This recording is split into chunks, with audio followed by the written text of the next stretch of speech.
Good morning दोस्तों। कैसे हैं आप लोग? मैं उम्मीद करता हूँ आप लोग बहुत अच्छे होंगे। और आज का जो हमारा टॉपिक रहने वाला है वो हमारा टॉपिक है टीचर एजुकेशन से related policies and programs related to teacher education. जो भी पॉलिसीज़ आई हैं, जो भी प्रोग्राम टीचर एजुकेशन के लिए अभी तक किए गए हैं या हमारी एजुकेशन के सिस्टम में जो जो सुधार करने की सिफारिशें दी गई हैं, उन पॉलिसीज़ के बारे में हम पढ़ेंगे और उनका क्या इम्प्लीमेंटेशन अभी तक इम्प्लीमेंट हुआ है और कितना सुधार उनके द्वारा हमारे जो टीचर एजुकेशन में होगा उसके बारे में हम चर्चा करने वाले हैं। और ये जो हमारा टॉपिक है टीचर एजुकेशन का, तो ये जनरली हमारा बीएड, एमएड या अदर टीचर्स से रिलेटेड नहीं है। ये हमारी ओवरऑल जो हमारी पूरी जो हमारा एजुकेशन सिस्टम है उससे संबंधित है। क्योंकि जो भी टीचर्स ट्रेनिंग लेके स्कूल्स में जाते हैं तो वो ज़रूरी नहीं कि वो टीचर एजुकेशन ही ले रहे हैं। वो हमारे जो प्राइमरी स्टूडेंट्स हैं उनको भी पढ़ाते हैं, मिडिल स्तर भी पढ़ाते हैं और जूनियर हाई स्कूल में भी टीचिंग करते हैं और उसके बाद जो है यूनिवर्सिटी कॉलेजेस में भी टीचिंग करते हैं। तो टीचर एजुकेशन एक अहम भूमिका निभाता है हमारे सिस्टम में, हमारे एजुकेशन सिस्टम में या हमारे जो देश है उसकी इकोनॉमी में, हर फील्ड में जो टीचर का एक इम्पोर्टेंस रहता है। तो अब हम बात करेंगे हमारे जो टीचर्स हैं वो कैसे रहने चाहिए और कौन-कौन से आयोग और सिफारिशें उनके द्वारा दी गई हैं जिसके द्वारा जो है टीचर एजुकेशन को अच्छा करने के लिए उन्होंने कहा है। तो सबसे पहले अगर हम बात करें तो इसमें जितने भी कमीशंस आए हैं, जितने भी कमीशंस हैं, जैसे सेकेंडरी एजुकेशन कमीशन है, यूनिवर्सिटी ग्रांट कमीशन है, या आपका भारतीय शिक्षा आयोग, कोठारी आयोग है, और पॉलिसीज जो है 1968 की पॉलिसीज है, 1986 की पॉलिसीज है, 2020 की पॉलिसी है।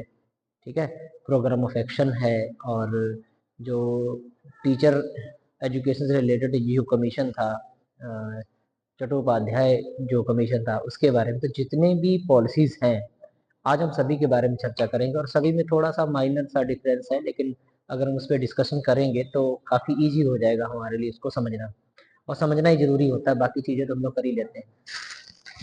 तो चलिए स्टार्ट करते हैं हम लोग। सबसे पहले है, हम लोग स्टार्ट करेंगे यूनिवर्सिटी ग्रांट कमीशन से, विश्वविद्यालय अनुदान आयोग से, या विश्वविद्यालय अनुदान आयोग से हम स्टार्ट करेंगे, जिसको हम राधा कृष्णन आयोग भी कहते हैं, क्योंकि उन्हीं की अध्यक्षता में इस आयोग का गठन किया गया था 1948-49 में, 1948 एंड 49 में। ठीक है जी। सबसे पहला पॉइंट जो उन्होंने कहा था, आप नोट भी कर सकते हैं इसको समझने के लिए। सबसे पहले उन्होंने कहा था practice and theory should support each other. जो हमारी प्रैक्टिस और थ्योरी दोनों को क्या है, सपोर्ट करना चाहिए। जो आज भी हम देख रहे हैं, आज भी हम क्या देख रहे हैं, जो हमारा टीचर एजुकेशन से रिलेटेड प्रोग्राम्स है, बीएड है, बीटीसी है और एमएड के प्रोग्राम्स है, तो उसमें क्या है, हमारा जो कॉम्बिनेशन है थ्योरी और प्रैक्टिकल इंग्लिश वो बहुत कम होता है। कम इसलिए होता है कि हमारे जो इस समय बीएड कर रहे हैं बच्चे, बहुत कम ही बच्चे जो है प्रैक्टिकल में या क्लासेस में आते हैं, जिससे कि हमारा जो थ्योरी है, थ्योरी में तो अच्छा कर लेते हैं लेकिन हम उसको अच्छा प्रैक्टिकल नहीं करा पाते। ये थ्योरी स्टूडेंट खुद भी पढ़ सकता है, लेकिन प्रैक्टिकली नॉलेज उसको तभी आएगी जब वो खुद उस चीज़ को करके सीखेगा। जैसे अभी बीएड में आप लोगों ने देखा होगा या अदर ट्रेनिंग कोर्सेज में देखा होगा, इंटर्नशिप को ज़्यादा इम्पोर्टेंस दिया जा रहा है। इंटर्नशिप को इसलिए दिया जा रहा है क्योंकि जितना ज़्यादा हम प्रैक्टिस करेंगे उतना ही ज़्यादा हम अच्छे टीचर बन सकते हैं। क्योंकि पहले क्या था, जब 1 ईयर बीएड था तो उसमें 15 में दिन की या 1 महीने की टीचिंग होती थी। लेकिन अब क्या है कि आपका 4 मंथ्स का इंटर्नशिप प्रोग्राम होता है 4th सेमेस्टर में। 3rd सेमेस्टर में भी आपकी टीचिंग होती है, इसमें आपको 20-20 प्लान पढ़ाने होते हैं, लगभग 1 मंथ का होता है। तो इस आयोग ने भी यही कहा था, जो राधाकृष्ण आयोग है, कि प्रैक्टिस और थ्योरी के बीच में एक डायरेक्ट लिंक होना चाहिए। ठीक है जी। उसके बाद है stable school select for practice. जो स्कूल होंगे जहां हम प्रैक्टिस करेंगे वहां पूर्ण संसाधन होने चाहिए। ऐसा नहीं कि वहां पे संसाधन नहीं तो हम टीचिंग कैसे करेंगे। सुटेबल स्कूल होने से जहाँ पे हम टीचिंग प्रैक्टिस करें।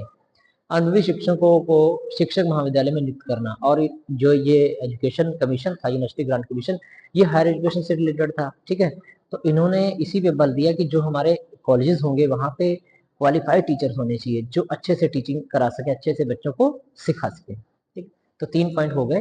क्या क्या हुआ इसमें, प्रैक्टिस एंड थ्योरी में कॉम्बिनेशन होना चाहिए और स्टेबल स्कूल होने चाहिए, और जो टीचर्स होंगे वो वेल प्रैक्टिस्ड होने चाहिए, उनको पूरा अनुभव होना चाहिए। 3 पॉइंट हो गए इसमें। चलिए, ये था हमारा विश्वविद्यालय अनुदान आयोग। आगे हम चर्चा करेंगे सेकेंडरी एजुकेशन कमीशन, माध्यमिक शिक्षा आयोग, जिसके ए लक्षण स्वामी मुदालियर अध्यक्ष थे। और उन्होंने 1942 से लेकर 1944 में जो है ये आयोग 19 अगर कहें तो 1952 में ही आया था। और इसमें क्या था, इन्होंने किस किस पे फोकस किया। देखिए, जब भी हम पढ़ते हैं कोई भी कमीशन, तो कोई भी ऐसा कमीशन अभी तक नहीं आया है जिसने टीचर एजुकेशन के बारे में एक दो बात ना कही हो। तो अगर हमें कुछ भी फ्रेम करना है या क्वेश्चन लिखना है, तो मान के चलिए सभी जो कमीशन है सभी ने जो टीचर एजुकेशन में अपना कुछ ना कुछ योगदान दिया है। ठीक है, अब इसमें इन्होंने क्या किस पे फोकस किया, उन्होंने तो किया प्रैक्टिस थ्योरी पे फोकस किया, टीचर एक्सपीरियंस्ड होने चाहिए और स्कूल स्टेबल होने चाहिए, ये कहा आपका किसने, विश्वविद्यालय अनुदान आयोग ने। कोठारी क्या कहता है, प्रैक्टिस ट्रेनिंग इन वर्कशॉप। हम थ्योरी तो बता रहे हैं स्टूडेंट को, लेकिन उसको करके दिखाएं, वर्कशॉप के द्वारा सिखाएं कि हाँ ऐसे टीचिंग होती है, ये काम ऐसे होता है। तो हमें वर्कशॉप करानी चाहिए टीचर्स को, जिससे वो है क्या प्रैक्टिकली नॉलेज ले सके। किसने कहा ये कहा सेकेंडरी एजुकेशन कमीशन, माध्यमिक शिक्षा आयोग, मुदालियर आयोग 1952।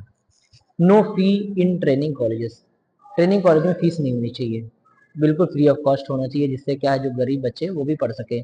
और स्टाइफंड मिलना चाहिए। अब देखिएगा ये किस पे फोकस कर रहा है, फ्री एजुकेशन और स्टाइफंड पे। जो इंटर्नशिप पे जाए उनको स्टाइफंड में मिलना चाहिए। प्रोवाइडेड रियलिस्टिक मेथड होने चाहिए, जो हमारे काम आने वाले उन्हीं मेथड से हम पढ़ाएं। 1 and 2 ear training courses, 1 and 2 year जो इस अभी तक चलता रहा है, जो भी +2 करेंगे या डिप्लोमा करना चाहते हैं, जो प्राइमरी लेवल पढ़ाना चाहते हैं, उनका 1 ईयर का कोर्स होगा। और जो ग्रेजुएशन के बाद करना चाहते हैं उनके लिए 2 ईयर का कोर्स होगा, जो कि क्या होगा, बीएड होगा। ठीक है, तो इन्होंने बीएड को 2 साल के लिए ही रिकमेंड किया था पहले, सॉरी आपका बीटीसी 2 ईयर होगा और बीएड 1 ईयर होगा। ठीक है, लेकिन अभी कंट्रोवर्सी चल रही थी, कोर्ट का आदेश आया है यूपी में कि अब जो है जो ग्रेजुएशन एलिजिबिलिटी थी आपकी उस एग्जाम के लिए, जो आप बीटीसी कर रहे थे, जो बीटीसी ट्रेनिंग कोर्सेज, उसके एलिजिबिलिटी पहले क्या थी, आपका ग्रेजुएशन था, लेकिन उसको कम करके उन्होंने जो इंटरमीडिएट है उसको लागू किया है। अन्य राज्यों में पहले से ही +2 बेस था, लेकिन यूपी में अभी तक ग्रेजुएशन पे था, उसको चेंज किया गया है। ठीक है, तो ये हो गया सेकेंडरी एजुकेशन। क्या कहा, एक तो क्या होना चाहिए, एक तो सबसे बड़ा है कि वर्कशॉप करानी चाहिए, स्टाइपेंड देना चाहिए, और 1 and 2 ईयर ट्रेनिंग कोर्सेज होने चाहिए। 3-4 चीजों पे आपको फोकस करना है। नो फीस होनी चाहिए, स्टाइपेंड देना चाहिए, और 1 ईयर और 2 ईयर टीचर ट्रेनिंग प्रोग्राम्स होने चाहिए। इसको आप इलेबोरेट कर सकते हैं, अगर शॉर्ट में या लॉन्ग में आ जाए तो उसके बारे में बता सकते हैं, लेकिन अभी हम मेन पॉइंट्स पे चर्चा करेंगे। ये हो गया हमारा सेकेंडरी एजुकेशन कमीशन, मुदालियर माध्यमिक शिक्षा आयोग या मुदालियर आयोग। ठीक, अब बात करते हैं नेशनल एजुकेशन कमीशन भी कहते हैं इसको, और इसको इंडियन एजुकेशन कमीशन भी कहते हैं, और कोठारी आयोग भी कहते हैं, जो कि 1964-66 में आया था।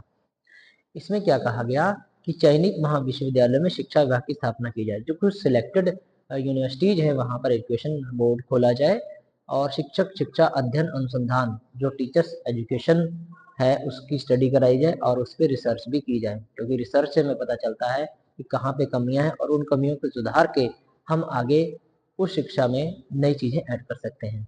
ठीक है जी, आगे है नेशनल पॉलिसी ऑन एजुकेशन। ये है आपकी 1968 की शिक्षा नीति। इसने कहा था सम्मानित स्थान, वेतन, भत्ते, सम्मानजनक राष्ट्रीय और अंतर्राष्ट्रीय मुद्दे पर बोलने की पूर्ण स्वतंत्रता। अब इसका थोड़ा सा डिफरेंस है, इसने कहा था कि टीचर को एक सम्मानित जगह मिलनी चाहिए, क्योंकि अदर कंट्रीज में जैसे आपका जर्मनी है, अमेरिका है, वहाँ टीचर्स को बहुत ज़्यादा सम्मान दिया जाता है, क्योंकि वही है जो उस देश की आने वाली पीढ़ी की आधारशिला रखता है और बच्चों को एजुकेशन देता है। तो एजुकेशन को उन्होंने सर्वोपरि स्थान दिया है, जो हमारा जर्मनी है या अमेरिका है, ऐसी कंट्रीज में। तो इन्होंने भी कहा कि टीचर को सम्मान मिलना चाहिए। किसने कहा, नेशनल पॉलिसी ऑन एजुकेशन 1968 की जो शिक्षा नीति थी। और इसने एक और भी सुझाव दिया था कि जो हमारी जीडीपी है उसका 6% क्या है, हम किस पे खर्च करें, एजुकेशन पे खर्च करें। और एज इट इज अभी भी 2020 की जो शिक्षा नीति उसमें भी 6% ही रखा गया, उसको बढ़ाया नहीं गया है।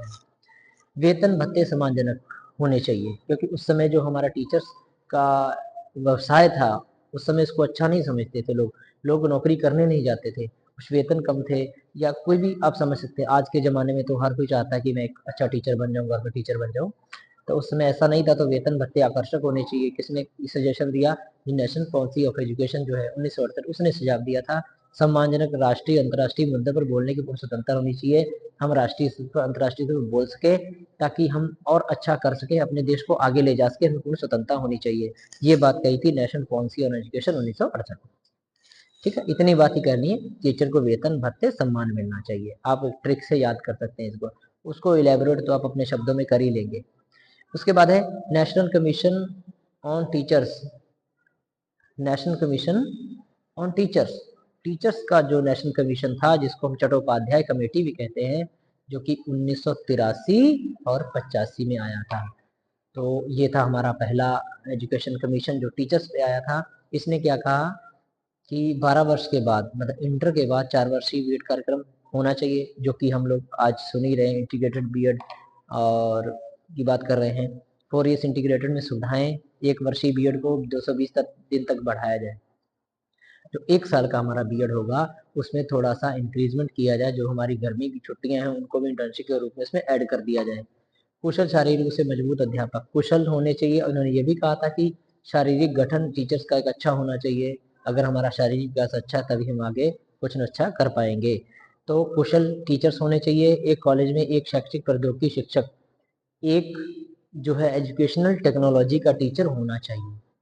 क्योंकि अभी भी हम लोग देख रहे हैं, जब हम पढ़ाने जाते हैं तो ऐसी ऐसी टेक्नोलॉजी जिसको हम असेस नहीं कर पाते। हमारे पास नॉलेज बहुत है, लेकिन नॉलेज को एक्सप्रेस कैसे करें जब हम उन इक्विपमेंट को चला नहीं पा रहे हैं, हैंडल नहीं कर पा रहे हैं, तो कैसे हम कर पाएंगे। जैसा हम लोग का बीएड में एक पेपर होता था, हैंडलिंग ऑफ एजुकेशनल इक्विपमेंट्स होता था, कि कैसे हम हैंडलिंग करेंगे जो एजुकेशनल इक्विपमेंट्स हैं, उसको हम कैसे हैंडल करेंगे, कैसे। जैसे ओवरहेड प्रोजेक्टर है ना, स्लाइड प्रोजेक्टर है, ये समय थे, आज तो और भी नई नई चीजें आ गई हैं हमारे पास। तो इसके द्वारा हमें एजुकेशन देनी चाहिए। ठीक है जी, समझ चुके होंगे। तो ये आप समझ गए कि जो टीचर एजुकेशन कमीशन था वो तो प्योरली टीचर्स के ही बात करेगा। तो टीचर्स के लिए उन्होंने क्या कहा, जो 4 ईयर इंटीग्रेटेड की बात कही, 1 वर्षीय बीएड को 220 दिन तक बढ़ाना चाहिए, और कुशल ट्रेन टीचर होना चाहिए, और टीचर टेक्नोलॉजी का, एजुकेशन टेक्नोलॉजी का एक टीचर हमारे पास होना चाहिए जो हमें एजुकेशन टेक्नोलॉजी के बारे में बताए। तभी तो वो जो ट्रेनी टीचर से सीख पाएंगे कि हमें एजुकेशन टेक्नोलॉजी का कैसे प्रयोग करके पढ़ाना है। ठीक है, अब इन्होंने कहा कि जो टीचर्स ट्रेनर हैं उनका एमएड होना आवश्यक है। तो आज भी चल रहा है कि जो बीएड कॉलेज में पढ़ाएंगे या बीटीसी कॉलेज में टीचर्स ट्रेनिंग कराएंगे, उनका एमएड होना जरूरी है। जब तक मास्टर ऑफ एजुकेशन नहीं होंगे तो कैसे आप समझा पाएंगे बच्चों को सारी चीजें। तो अनुभव पे आधारित भी होता है। और बीच में जो कोठारी आयोग है उसने तो ये भी कहा था कि जो एमएड है, सॉरी मुदाली आयोग ने कहा था, एमएड तब कराना चाहिए जब वो बीएड के बाद 3 साल का एक्सपीरियंस ले ले। 3 साल एक्सपीरियंस होने के बाद ही एमएड कराना चाहिए। काफी कुछ चीजें हैं, लेकिन हम लोग मेन मेन चीजों पे फोकस कर रहे हैं। अब आती है नेशनल पॉलिसी ऑफ एजुकेशन 1986। 1968 के बाद जो है 1986 की जो पॉलिसी, इसने अहम भूमिका निभाई है हमारी शिक्षा को एक सूत्र में बांधने के लिए, और पूरे देश में एक नेशनल एजुकेशन सिस्टम लागू करने के लिए नेशनल एजुकेशन पॉलिसी ने अपना बहुत ही महत्वपूर्ण योगदान दिया है। तो इसने टीचर एजुकेशन के बारे में भी कहा है, क्योंकि हमारा जो टॉपिक है वो रिलेटेड है टीचर एजुकेशन से। तो यहाँ पे हम केवल टीचर एजुकेशन से रिलेटेड ही बात करेंगे, जो टीचर एजुकेशन से रिलेटेड बात कही गई उसी को लागू करेंगे। ठीक है, तो इन्होंने 2 चीजों में फोकस किया, प्री सर्विस और इन सर्विस। प्री सर्विस जैसे हम बीएड बीटीसी करते हैं। इन सर्विस जो टीचर्स पढ़ा रहे हैं उनके लिए रिफ्रेश कोर्सेज करलाते हैं। ठीक है, तो जो टीचर्स ऑलरेडी जॉब में है उनको भी ट्रेन हमें करना है, क्योंकि नई नई चीजें आ रही हैं। जैसे हम लोग अभी देखते हैं कि पुराने टीचर्स को, जो हम लोग अभी पढ़ रहे हैं, उन चीजों को नॉलेज नहीं है, तो वो चीजें भी हमें उनको बतानी है। तो सबसे पहले क्या है, प्री सर्विस और इन सर्विस के बारे में हमें उनको जागरूक करना है, और pre service in service courses को लागू करना है। जो इन सर्विस है उनके लिए भी हमें टीचर्स को ट्रेन करना है, क्योंकि जो पुराने समय से टीचर लगे हैं वो नई चीजों के बारे में नहीं जानते हैं। अब एक चीज और इम्पोर्टेंट है इसमें, आप लोग याद रखिएगा, डाइट और एससीईआरटी और एनसीटीई। डाइट, एससीईआरटी और एनसीटीई को, अगर एनसीटीई को स्टेचुरी बॉडी बनाने की बात कही थी तो वो किसने कही थी, 1986 के नेशनल पॉलिसी ने कही थी। और 1993 का जो एनसीटी रेगुलेशन आया था उसके द्वारा क्या है, इसको एक स्टेचुरी बॉडी बना दिया गया, जिसके इसको पूरे अधिकार दिए गए, सामुदायिक निकाय बना दिया गया। तो रिकमेंड किसने किया था, एक क्वेश्चन कई बार पूछा जाता है, यूजीसी नेट में भी आ जाता है, 2023 में क्वेश्चन पूछा गया था। तो 1986 का प्रोग्राम ऑफ एक्शन जो था उसके द्वारा इसको स्टैच्यूटरी बॉडी बनाया गया था। तो डाइट एससीईआरटी और एनसीटी की स्थापना किसके आधार पर स्टैच्यूटरी बॉडी किसके कहने में बनाया गया? 1986 की नीति पे बनाया। इन्होंने एक और बात कही थी, non formal adult education. Non formal education जो निरौपचारिक शिक्षा है उसको इन्होंने देखा कि बहुत सारे लोग ऐसे हैं जो हमारे उसमें नहीं जा पा रहे हैं, रेगुलर क्लासेज नहीं कर पा रहे हैं, स्कूल अटेंड नहीं कर पा रहे हैं, उनके लिए नॉन फॉर्मल एजुकेशन लागू करनी चाहिए। और एडल्ट एजुकेशन, जो एडल्ट उसी को कहेंगे जो नॉर्मल एज, जो उसकी पढ़ने इसमें नहीं पढ़ पाया है, व्यस्क हो गया है, 25 साल से ऊपर हो चुका है, तो उसको हम एडल्ट कहते हैं। तो उनकी एजुकेशन के लिए उन्होंने बात की थी, उनके लिए ऐसी सुविधा या ऐसा इंस्टीट्यूट या ऐसी हमें चीज़ें लानी है जिसके द्वारा उनको एजुकेशन दी जा सके। ठीक है, तो ये हो गया नेशनल पॉलिसी ऑफ एजुकेशन 1986, जो कि एक अहम भूमिका निभाती है। इन्होंने प्री सर्विस और इन सर्विस और एससीईआरटी एनसीटी को जो है इन्होंने एक दर्जा दिया, सामाजिक दर्जा दिया और नॉन फॉर्मल एडल्ट एजुकेशन के बारे में बताया। अब है राम मूर्ति कमेटी 1990। राम मूर्ति कमेटी किस लिए आई थी? राम मूर्ति कमेटी इसलिए आई थी जो 1986 की जो पॉलिसी है उसको देखने के लिए, रीचेक करने के लिए, रिव्यू करने के लिए राम मूर्ति कमेटी का गठन किया गया था। उसमें क्या कमी है उसके बारे में बताना, क्या अच्छाई उसको एनालिसिस करके उसमें सुधार करना। पहला, शिक्षक शिक्षा कोर्स भ्रष्टाचार से नहीं होगा। इन्होंने पहली एक बात कही, मेन बात यही कही कि कॉरस्पॉन्डेंस बीएड नहीं होगा, क्योंकि इसमें प्रैक्टिकल वर्क है। जब तक आप प्रैक्टिस नहीं करेंगे तब तक अच्छे टीचर नहीं बन सकते। तो आपको कॉरस्पॉन्डेंस ट्रेनिंग नहीं देनी है। आपको कैसी ट्रेनिंग देनी है? रेगुलर कोर्सेज चलाने हैं और 4 वर्षीय के लिए प्रोत्साहन करें। इन्होंने भी 4 इंटीग्रेटेड की बात की थी। और आपका जो है नेशनल कमीशन जो चट्टोपाध्याय था उन्होंने भी 4 ईयर इंटीग्रेटेड की बात कही थी। दोनों ने सिमिलर बातें इसमें कही हैं। जो डिफरेंस है वो ये है कि इन्होंने जो करस्पॉन्डेंस बीएड है उसको जो है मानने से इनकार किया था। करस्पॉन्डेंस बीएड नहीं होना चाहिए, रेगुलर ही टीचर्स ट्रेनिंग कोर्स कराए जाने चाहिए। ठीक है जी। अब आगे बात करते हैं प्लान ऑफ एक्शन। ठीक है, प्लान ऑफ एक्शन, जो एक्शन प्रोग्राम जो 1992 में किया गया था, जो कुछ चीज़ें जो 1986 में रह गई थी उनको फिर से इम्प्लीमेंट करने के लिए, उसमें थोड़ा सुधार करके लागू करने के लिए ये प्रोग्राम ऑफ एक्शन आया था। और आपका जो है डाइट की स्थापना, नवोदय विद्यालय की स्थापना और एससीईआरटी को स्वायत्त दर्जा, ये सारी बातें जो है इसमें हुई थी और नवोदय विद्यालय की स्थापना प्रोग्राम ऑफ एक्शन के द्वारा ही की गई थी। ऑपरेशन ब्लैक बोर्ड इसी समय आया था और इन्होंने क्या कहा कि जो नियुक्तियां हैं, प्राचार्य का वेतन है, इनको सुधारा जाए ताकि आकर्षक वेतन होगा तभी जो टीचर्स हैं टीचर्स ट्रेनिंग कोर्स करेंगे और इस व्यवसाय में आएंगे। जब तक उनको अच्छा वेतन नहीं देंगे तो इसको वो नहीं अपनाएंगे। उसके बाद है वेतन धन, जो हमारी फंडिंग है उसको ज़्यादा से ज़्यादा हम एजुकेशन पे खर्च करें। प्री और इन सर्विस में बैलेंस होना चाहिए। डाइट को सपोर्ट करना, इन्होंने डाइट को सपोर्ट किया और प्री सर्विस इन सर्विस में इन्होंने भी बात की। जो नेशनल एजुकेशन पॉलिसी ने बात की वही बात ये भी करेगा, क्योंकि ये उसी का ही एक्शन प्रोग्राम है। नेशनल एजुकेशन पॉलिसी 1986 में भी प्री सर्विस और इन सर्विस की बात की गई है और वही बात प्रोग्राम ऑफ एक्शन में भी की गई है। प्री सर्विस, इन सर्विस, वेतन, बाकी सिमिलर चीज़ें हैं, ज़्यादा डिफरेंस नहीं है। बस ये समझिए कि टीचर एजुकेशन में जो भी कमियां आपको लगे उसको सुधारने के लिए इन्हीं आयोगों ने सुझाव दिया था। थोड़ा थोड़ा अंतर है, वो आप समझ जाएंगे जब आप इसको अध्ययन करेंगे। ठीक है जी, इतना आप समझ गए प्रोग्राम ऑफ एक्शन। उसके बाद है यशपाल कमेटी 1993। यशपाल कमेटी 1993 का मतलब है लर्निंग विदाउट बर्डन। उन्होंने जो बच्चों के लिए कहा था कि जो बिना बोझ के अध्ययन वो होना चाहिए बच्चों के लिए। ज़्यादा हम जो हमारा किताबों का बैग इतना भारी है ना, ये ज़्यादा जरूरी नहीं, उनको प्रैक्टिकली नॉलेज कराएं। अच्छा, इन्होंने क्या कहा? संस्थागत बीएड पत्राचार से नहीं होगी। इन्होंने कहा कि बीएड जो है रेगुलर होगी, कॉरस्पॉन्डेंस नहीं होगी। ये बात किसने कही थी? हमारा जो है आपका राम मूर्ति कमेटी में भी यही बात कही गई 1990 में। 1993 में यशपाल समिति में भी यही बात कही गई कि बीएड कॉरस्पॉन्डेंस नहीं होगा, इसको रेगुलर ही कराया जाएगा और इन सर्विस और प्री सर्विस दोनों प्रोग्राम लाने चाहिए। तो इन सर्विस प्री सर्विस की बात ज़्यादातर आपको मिल रही है। कहाँ कहाँ मिल रही है? 1986 में भी कही गई है और 1992 में भी कही गई है और आपकी Ramamurti committee, sorry Yashpal committee 1993 भी कही गई है। ठीक है, और इन्होंने एक बात और कही है, self learning practicum centred. Self learning होनी चाहिए और प्रैक्टिकल बेस होनी चाहिए। प्री सर्विस, इन सर्विस इसीलिए कहा जा रहा है कि आपको प्रैक्टिकली नॉलेज दिया जा सके। जब आप जॉब कर रहे हैं इन सर्विस में तब आपको प्रैक्टिकली नॉलेज बताया जाए कि क्या क्या चेंजेस आ रहे हैं। तो इसीलिए इन्होंने सेल्फ लर्निंग और प्रैक्टिकल नॉलेज पे फोकस किया था। ठीक है जी। इतना आप लोग समझ गए होंगे और काफ़ी लंबा चैप्टर है, तो थोड़ा सा ध्यान देना होगा। तो माइनर डिफरेंस है, बाकी सिमिलर है, कोई दिक्कत नहीं है। बाकी आप समझ ही रहे होंगे, प्री सर्विस इन सर्विस पे सभी ने फोकस किया है और पत्राचार को दूर किया है। और बीएड में प्रैक्टिकल होना चाहिए, इंटर्नशिप होनी चाहिए, वेतन भत्ते अच्छे होने चाहिए, है ना।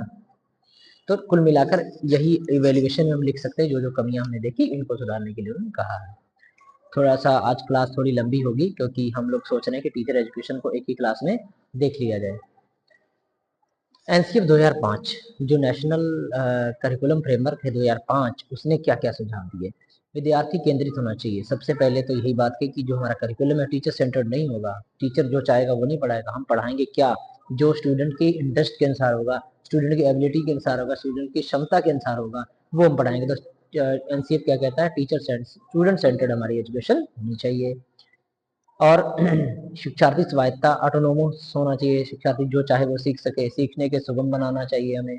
सक्रिय भागीदारी, एक्टिव लर्निंग, भाई पार्टिसिपेट करें उसको। जैसे हम कोई चीज़ कराना चाहते हैं उसको प्ले वे मेथड से पढ़ाएं, एक्टिविटी मेथड से पढ़ाएं, तभी तो पार्टिसिपेट कर पाएगा। और जब तक पार्टिसिपेट नहीं करेगा, उसकी जो नॉलेज है वो एक स्ट्रॉन्ग नॉलेज है, थोड़ी लॉन्ग टर्म तक याद रखने के लिए नॉलेज नहीं होगी।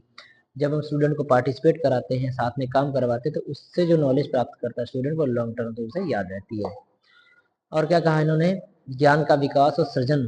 ज्ञान का विकास करना है, सृजन भी करना है। तो यहाँ पे चीज समझिएगा, नॉलेज को डेवलप करना है, ठीक है। और अगर नई चीज आ रही तो उसको क्रिएट भी हमें करना है, क्योंकि समय के अनुसार साथ चेंजेस होते रहते हैं, तो हमें चेंज लाना पड़ेगा। भविष्यक विविध भविष्यक तो है ही इस समय कि हम कोई बाउंडेशन, अब नई एजुकेशन पॉलिसी में ऐसी कोई बाउंडेशन नहीं है। आप साइंस के सब्जेक्ट भी ले सकते हो, आर्ट भी ले सकते हो। जैसे रोहिलखंड यूनिवर्सिटी में अभी भी बीएससी में बीए के सब्जेक्ट बच्चों को दे दिए जाते हैं एग्जाम में, जो भी चूज कर सकते हैं। एक सब्जेक्ट आपको आर्ट्स का लेना होगा। तो ऐसा काफी कुछ होने लगा है। विविध और क्या होना चाहिए, सतत होना चाहिए। विविध मतलब उसमें क्या होनी चाहिए, विविधताएं होनी चाहिए, ठीक है। और सतत कंटिन्यूस एजुकेशन होनी चाहिए। ओके, ये हो गया एनसीएफ 2005। अब एनकेसी 2007 नेशनल नॉलेज कमीशन, इसने बहुत ही इंपॉर्टेंट दो तीन बातें बहुत ही इंपॉर्टेंट कही हैं। मोर इंसेंटिव्स टू क्वालिफाइड टीचर्स, जो अच्छे टीचर्स हैं उनको मोर इंसेंटिव दें।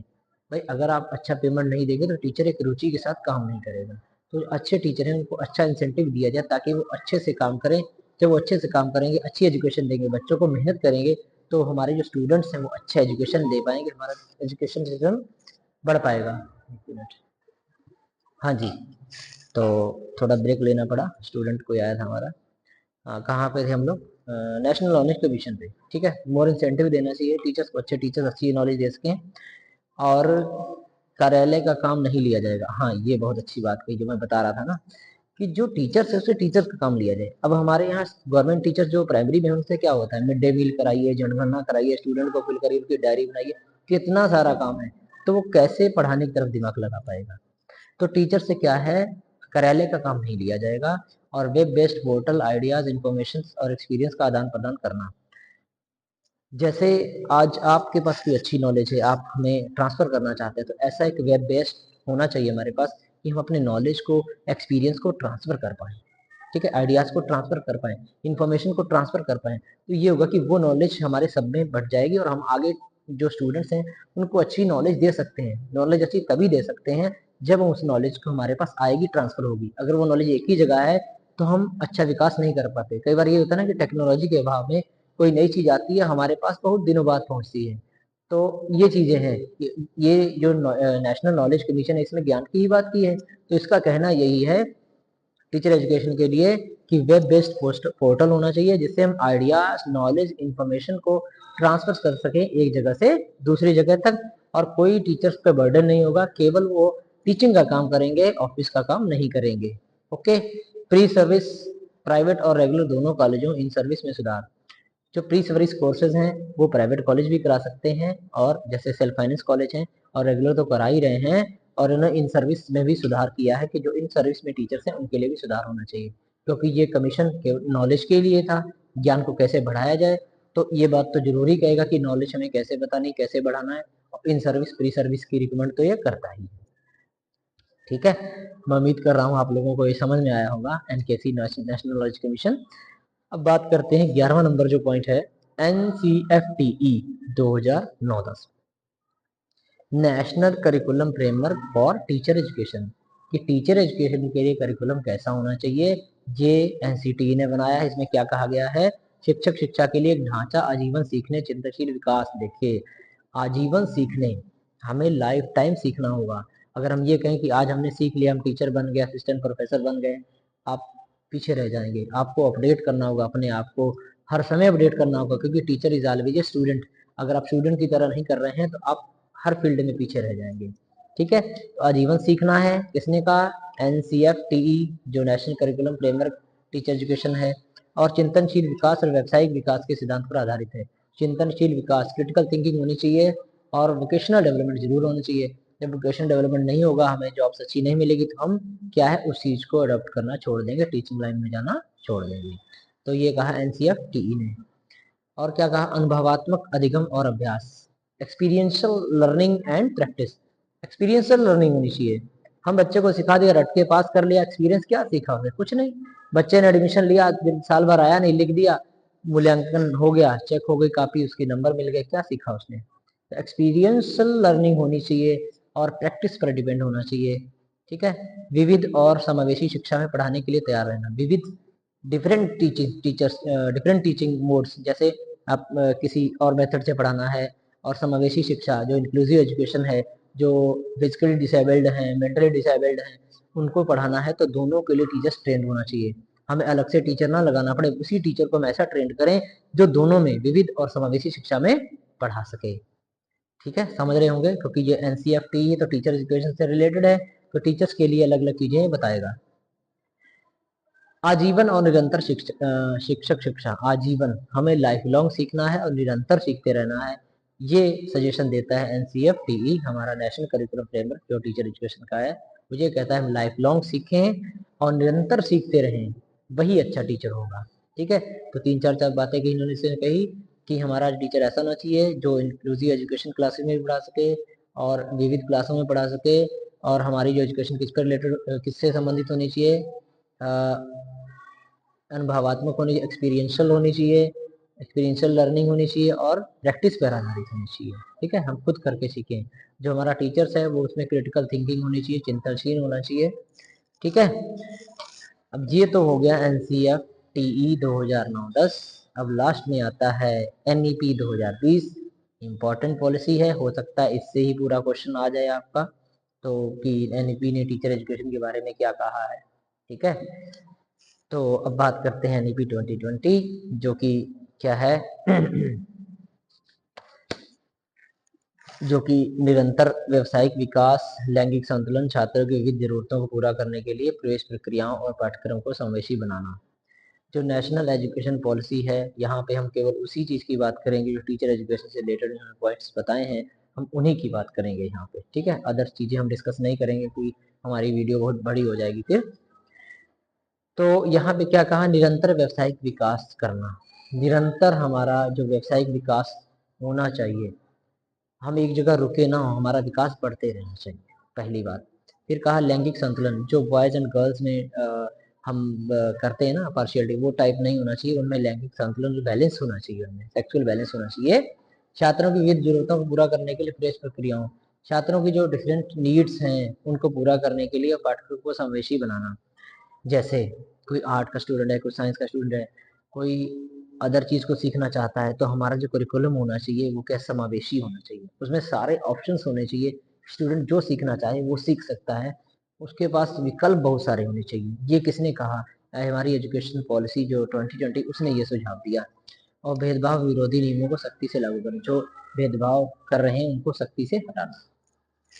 अब पॉइंट से बात करते हैं हम कैसे कैसे इन्होंने रिकमेंड किया। पहला पॉइंट है 2023 तक 4 वर्षीय बीएड कार्यक्रम, 2030 तक होगा, यहाँ पे 2030 तक 4 वर्षीय बीएड पाठ्यक्रम को लागू कर देना है। और वही कॉलेजेस 2 साल का बीएड चला पाएंगे जिनके पास 4 ईयर बीएड डिग्री एफिलिएशन होगी 2030 तक, दूसरे नहीं चला पाएंगे।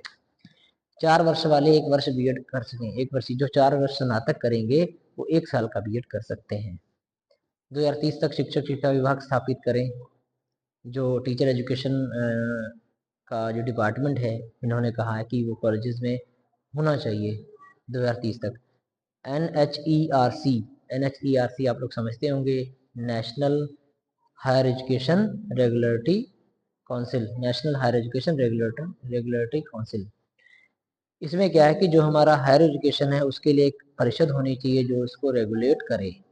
ठीक है, NEP में 4 वर्टिकल्स हैं, एक HEG है, एक NHRC है, एक NAC है, एक और है जो हमें फंडिंग देगा, जो आपका हायर एजुकेशन होगा। उसके बारे में हम बाद में चर्चा करेंगे, फिलहाल हम टीचर एजुकेशन की बात कर रहे हैं।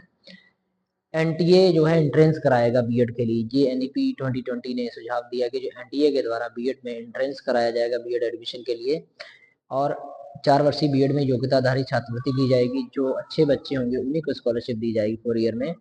टेट पर बाध्यता होगी, जो टीचर एलिजिबिलिटी टेस्ट है सभी को पास करना है, वो आप लोग जानते हैं, वो आज के समय में हो ही रहा है। फाउंडेशनल, प्रीपेटरी, मिडिल और सेकेंडरी स्टेज पर टेट होगा। अभी टेट क्या होता है, प्राइमरी जूनियर होता है, फिर 4 जगह पे होगा, फाउंडेशनल होगा, प्रीपेटरी होगा, फिर सेकेंडरी स्टेज पे होगा। और इस तरह से हमारा जो टेट है उसके स्टेजेस बढ़ जाएंगे। PGTLL भी एक हमारा टीचर एलिजिबिलिटी टेस्ट हुआ करेगा, जो कि अन्य स्टेट्स कराती, जैसे हरियाणा है वहाँ पे कराया जाता है। Online computerize system for teacher transfer, जो हमारा टीचर्स का ट्रांसफर होगा वो ऑनलाइन होगा, ऑनलाइन सिस्टम से ही टीचर ट्रांसफर किए जाएंगे। सेवा वातावरण में सुधार, जो हमारा सर्विस इन्वायरमेंट है, कैसे किस जगह कैसी सेवा दे रहे हैं, तो उसमें भी हमें परिवर्तन करना पड़ेगा। आज के समय में देख रहे हैं ऐसी जगह पे स्कूल है जहाँ ट्रांसपोर्टेशन भी नहीं है, वहाँ पे इलेक्ट्रिसिटी नहीं है, बहुत सारी चीज़ें हैं, बाढ़ आ जाती है, तो कुछ जियोग्राफिकल हर्डल्स भी हैं, लेकिन फिर भी हम कोशिश करेंगे उनको अच्छे से बताया जा सके। आगे है एकेडमिक लीडरशिप पद सृजित किए जाएंगे। एकेडमिक लीडरशिप पद का मतलब, एकेडमिक लीडरशिप में होता है कि उनको कैसे हम एकेडमिकली अच्छा कर सकें बच्चों को, वहाँ पे लीडरशिप के पद दिए जाएंगे जो आपको लीड करेंगे टीचर्स को कि कैसे आपको आगे काम बढ़ाना है। समय समय पर आपकी वर्कशॉप सेमिनार्स कराते रहेंगे। CPD क्या है, continuous professional development. CPD continuous professional development, लगातार व्यवसायिक विकास वो तभी होगा जब आपकी समय समय पर मीटिंग ट्रेनिंग्स होती रहेंगी। तो इसको भी नई शिक्षा नीति ने लागू किया है कि आप CPD प्रोग्राम चलाइए, कॉन्टिन्यूस प्रोग्राम प्रोफेशनल डेवलपमेंट, जो व्यवसाय उसमें और प्रोफेशनल इनको बनाएं। टीचर्स फ्री होने चाहिए इन चूजिंग एस्पेक्ट्स ऑफ पेडागोजी। हाँ, टीचर्स को स्वतंत्रता होनी चाहिए। जैसे जो पेडागोजी कैसे हमें पढ़ाना है, भाई आप टीचर डिसाइड करेगा ना उसके बच्चे कैसे समझ पा रहे हैं। आपने कह दिया ये मेथड लगाइए, उस मेथड से पढ़ाइए, हमें लग रहा है हम दूसरे मेथड से अच्छा पढ़ा सकते हैं, तो आप फ्री होने चाहिए, स्वतंत्र होने चाहिए, बच्चे को जैसे पढ़ाना चाहे वैसे ही पढ़ा सकते हैं। सैलरी इंसेंटिव, भाई आकर्षक, अगर आपकी सैलरी बढ़ा दी जाए आप भी खुश होते हैं। तो अगर टीचर्स को मोटिवेट करना है, इंटरेस्ट क्रिएट करना, तो उनको इंसेंटिव अच्छा हमें देना चाहिए। ठीक है, क्योंकि टीचर ही हमारे देश की एजुकेशन पॉलिसी की रीढ़ होती है, वही हमारी टीचर वही हमारी जो शिक्षा है उसको सुधारती हैं। तो ठीक है, आज हमारी क्लास थोड़ी लंबी हो गई है, और आप लोग ये क्लास केवल आपको समझाने या उसके लिए नहीं, ये डिस्कशन के लिए क्लास है। आप भी जो आपने सुना, देखा, समझा, उस पर डिस्कस करें, और जो भी नई चीज़ें आपके पास आती हैं वो आप हमें कमेंट करके व्हाट्सएप के माध्यम से आप बता सकते हैं, उनको हम लोग अपनी नॉलेज में और ऐड कर सकते हैं। ठीक है जी, तो थैंक यू, मिलते हैं नेक्स्ट क्लास में, धन्यवाद।